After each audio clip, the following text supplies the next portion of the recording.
Narito na ang First Lady na nag-iisang Barangay Hall on Air, ang pambansang kapitana, Chang Ami Perez!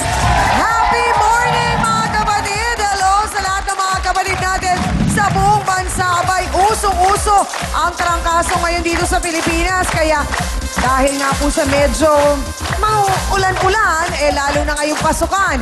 And speaking of balik eskwela, dalawang estudyante po ang madalas magkairingan. Kaya ang mga nanay nila, naku naman nagkakasakitan. Teka Hans, mukhang may iba pang pinanggagalingan ng isyong ito. At malalaman natin ang lahat-lahat ng yan ngayong umaga. Oo nga, Chang, mukhang hindi lang simpleng away bata ito dahil nagkagulo ang mga nanay. Naku mga sausawera, kakayanin nyo ba to? Abay, buti na lang at hindi bully itong si B1 at si B2. At syempre, kasama pa rin natin araw-araw para gabayan at paliwanagan ang ating mga bisita, Attorney Ben Acosta, Dr. Camille Garcia, Father Sunny Merida. Sila po ang pinakamamahal nating trio tagapayo. Kaya naman buong mundo, Pilipinas, ano pang inaantay nyo? Let's make it a come on! Face to face na!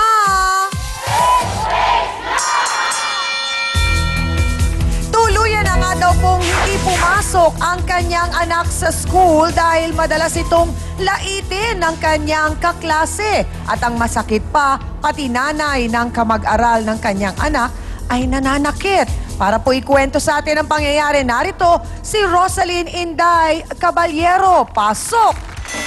Face to face! Face to face! Ay, Ate Rosaline, magandang umaga sa'yo. Magandang umaga po, ma'am. Anong pangalan ng iyong anak? Anong nangyari at nagkakaroon ng problema sa eskwela? Ano po yun, ma'am, sa mga quiz-quiz daw nila. Yung anak ni Christy, tuwing magti-quiz, nangangapi dun sa anak ko. Sino tong Christy na ito? Ito si Marie Chris. Okay. Tapos tuwing Ilang beses ba daw nangongopya ang kwento sa inyo? Maraming bisis na po, Ilang ma'am. taon na po ba? 10 po. 10. So, bali nasa grade? Grade 4. 4. Okay. Grade 5 po ngayon. Okay. Tapos, nung isang beses, quiz nila, exam court grading ata yun, ma'am. Umuwi yung anak ko, umiyak. Sabi ko, bakit ka ba umiiyak? Kasi mama, nagagawan kami ni ng test paper ko, napunit. Sino yung Yung anak ko ni Christy. pero anong pangalan talaga nung bata? Ayun, ma'am. Pero bakit pango ang tawag? Yun kasi ang tawag nila, ma'am, may pango. Sino nagbigay ng pango? Siguro yung nanay niya, kasi madalas napaaway yung anak niya, pango yung Bakit naman ang nanay pango ang tawag dun sa anak? Kawawa naman yung bata. So, yung Ophelia, yun yung anak ni Marie Chris. Opo. Okay. Tapos nung umiyak yung anak ko, sabi ko sa kanya, huwag kang umiyak, isumbong mo sa teacher mo. Okay. Sabi niya, sinabi ko nga kay mami, sabi niya. Dilagyan ng scotch tape, dinaayos na yung test paper. Sabi ko, pabayaan mo na kasi naayos namin pala eh. Sabi ko Oo. gano'n. Sabi niya, nakakagigil na talaga yan, papatulan ko yan eh. Sabi ng anak Bakit ko. daw? Kasi lagi nga po ganun man, binubuli siya. Pag uwian, tinutulak siya. Okay. Sabi ko, bukas, susunduin kita. Pumasok ka yung anak ko. So, pag sundo mo, ano nangyari? Pagsundo ko po, sabi ko, bakit may gulo doon? Sabi niya, may nag-aaway ata, mga bata. Oo. Ang ano ko, ma'am, kinakabahan ako. Inisip ko, siguro anak ko yun. Okay. Kasi nga, lagi So, pagdating mo nga doon, anong nakita mo? Anak mo nga ba yung ang anak ko po, nakikipag-away? ma'am, nakita ko, nakahawak siya ng ganyan, umiiyak, nakaganyan siya. Eh, siyempre, nanay, ako masakit sa loob ko.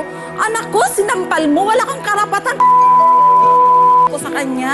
Sinong sumampal? Yung nanay po, ma'am. Bakit naman sinampal? Hindi naman Yun nga po, tama. ma'am. Yun nga po sinasabi ko sa kanya. Aha. Wala kang karapatan saktan ng anak ko. Kung may problema ka sa anak ko, sa akin ka humarap para harapin din kita. Sabi Oo. ko sa kanya. Hindi yung saktan mo yung anak ko, pero hindi ko na yung Hindi naisambulan mo ka ba agad. sinubukang kausapin yung Marie Chris na nanay bago nangyari tong matinding gulo na to? Hindi po, ma'am. Kasi hindi po talaga kami nagkikibuan yan eh. Bakit?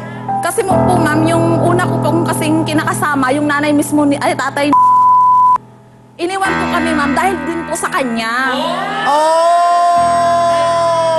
So talagang hindi kayo friends. Opo. Pero hindi ka naman, kumbaga, nakikipag-away sa kanya, hindi mo na lang pinapansin. Dinid ba ko yun, ma'am, kasi nilate ko na yun. Pass na kasi yun. Oo. May pamilya na rin ako ngayong bago. Okay. Diba sa akin, nakaraan na yun eh. Oo. Nung una, yung bago pa lang ako iniwan ng tatay masakit sa akin yun. Oo. Ang katuwiran ko naman, ayaw na sa akin ang kinakasama ko. Ano bang magagawa ko? Hindi kami kasalan. Hindi naman naman ako mapipilit. Opo. Oo. Ayaw niya sa akin, o di sa'yo. Ganon lang yung sa akin nung una. Oo. Nalitgo ko na yun. Ang hindi ko lang natanggap, pati anak ko, Oo. iniwan na kami ng kinakasama ng tatay niya dahil sa'yo, tapos pati anak ko sasaktan mo. Sasaktan niya, oo. Ako ang harapin mo dahil papatayin kita kung maaari kung anak lang ang pag-uusapan. Wala siyang karapatan. So, bakit saktan daw yung anak niya ko. sinampal si... Hindi ko rin po alam kasi nanggigigil daw siya. Yun ang sabi niya kasi pagdating ko doon nakita kong sinaktan niya yung anak ko, sinambunutan ko siya. Siyempre Nako. anak ko yun eh. Okay, so nagkasakitan din Opo, kayo. nagkasakitan Hindi ba kami. kayo pinatawag ng principal ng eskwela? Hindi po ma'am kasi labas na sa school eh. Na nangyari. Opo, ganun. Oo. So, nung Kaya- tinanong mo siya, anong dahilan, bakit siya nasampal? Anong sabi niya? Kasi nag-asaran daw po sila ma'am. Ilang taon nung naging yung dati mong kinakasama at si Marie Chris? Hindi kaya inakala niya na tatay niya yun? Siguro mga bata pa sila siguro noon ma'am. Oo. Kasi nung iniwan ako ni Anton, 5 magsi-6 na yung anak ko eh. 6? Magsi-6 years old na po. Oo. May isip na yung anak ko. Natatandaan na niya Gaano na katagal nagsama yung Anton at si Marie Chris? 2 taon lang po ata, ma'am. Pero hindi ako Oo. siguro kasi hindi ko na siya inano eh. Kaya sabi ko nga kay So Christy, matapos yung insidente na yon, kamusta si... nagkapubiyang siya, ma'am. Ayaw na niyang pumasok dito. Kaya inilipat ko na po siya sa probinsya para matuloy-tuloy naman yung pasok niya. So ikaw na lang din ang naglayo? Opo. Oo. Pero sa tingin mo, talagang ang may problema dito ay ang anak ni Marie Chris at hindi ang anak mo? Opo, ma'am. Yung anak talaga niya, manang-mana sa nanay niya. Abay, sa halip raw na awatin niya ang kanyang anak sa pagbubuli sa mga kamag-aral, pati siya nakisawsaw na nga at nanakita sa anak ni Ate Rosalyn. Magpaliwanag ka na, Marie Chris Oliver. Pasok!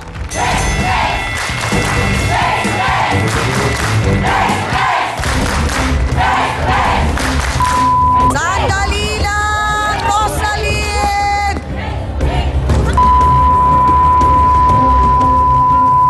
Sandali lang, diretsa ang tanong, Ate Marie Chris.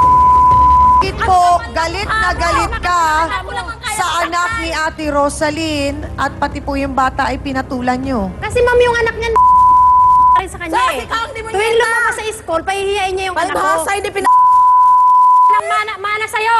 Paano Yung pinapahiya? anak ko eh. Sinasabihan? Sinasabihan mana sa nanay. Eh nanay ako eh, kaya pinagtanggol ko yung anak ko.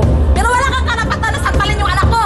Eh hindi kaya Pero ang malalim na pinag-ugatan nito ay dahil nga sa iniwan ng kanyang tatay para kay Marie Chris. Paanong nangyari yun? Yun ang aalamin natin sa pagbabalik po ng Face to Face. Ano naman? Ang sinasabi lang niya, madalas yung pahiya eh. Tapos yun, hindi niya kayang paghigantihan. Kaya sabi ko, alayaan mo anak, akong bahala sa'yo. Pero ang sinasabi ko kasi talagang pinag-uugatan dito ay ang madalas na pangungopia po ng anak yun. ninyo. Yun ang madalas na Hindi po ninyo pinagsasabihan ba? Pinagsasabihan ko naman ma'am eh. Kaya Na sabi ko, bawal po talaga yun. Kahit na anong grade. Huwag talikuran